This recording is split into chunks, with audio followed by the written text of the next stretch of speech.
All right, so on page 359, we have this example, and they have given us the equation over here, which is negative 5t minus 1.5 squared plus 12.25. So t is what we're just going to enter as x in our calculators. However, please make sure when you're entering this negative sign, you are not using the plus minus one. You're using the one that has the negative right next to the enter. And this is the one that is the minus key in blue in your calculators. So I have already entered that in the graph over here. So you can see that it's all entered. And I'm going to start with always just like zoom 6 to see if I can see my entire graph. I can see my initial height place and when it hits the ground, but what I cannot see is the top part, the maximum point. So I'm going to go under the window and just bump up my Y max so that I can see those points. So I'm just going to go to 20 and then hit graph again. So what that does is it gives me a picture. Now this parabola does show the points beyond, but for the practical purpose, for us the graph only exists from the point that it got kicked and then all the way till it hit the ground, because we don't really, so think about it, you're not going to track the ball underground or before it was even kicked. So for us the graph only exists from the point that it got started, which seems like it is here somewhere. I'm not sure if it's got started from the ground, but I'm going to, from it looks like it starts off from mid-air, because they do talk about in this question that the football makes contact with the punter. So that's usually a little bit above ground. And then it goes up, reaches a maximum height, and then hits the ground. So that's the trajectory of the ball, the football here. And again, remember those 3 points I mentioned earlier. This is your y-intercept right here.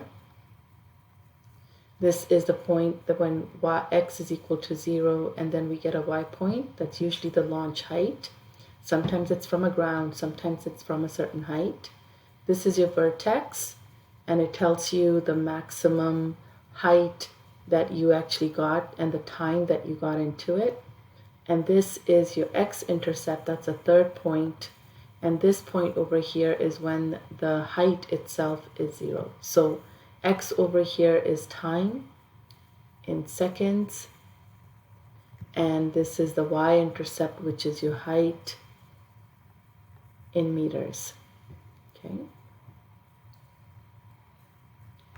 So this information is given in the question itself. So what are some of the things it's asking for? So in this question, they're asking for what is the maximum height of the football. So remember, the maximum height can be found the vertex. So we will find the vertex, and what part of the vertex will you be interested in? Because we're looking for the maximum height, the first is your time, and the second point is always going to be your height. So when we look for the maximum point in the calculator, remember you're looking for the k point, the k value here, which is basically your y value. Okay, so what is the maximum height it will reach? The second one here is saying the time it takes for the football to reach the maximum height.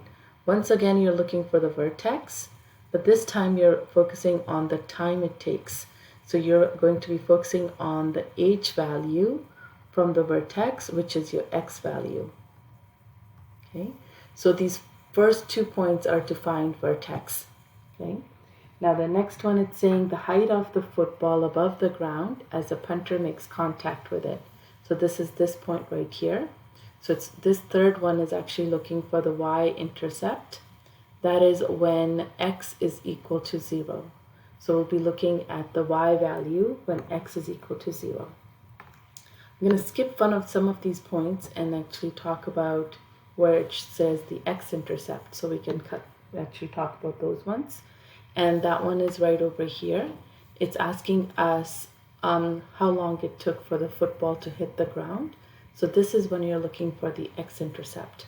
Okay, so that is when your y is equal to 0 because it hit the ground. So this question says how long did it took for the football to hit the ground. Or another way sometimes they ask this question is, how long did the ball stay in the air? So how long did the ball stay in the air? Which is the same thing again. Because if you think about it, all this time starting from here all the way till here, so basically the time that it took for it to stay this was this entire length of the time. So that would be the same point when it hit the ground. So we're going to go through each one of these, finding the vertex, the x-intercept, and the y-intercept first in the next video.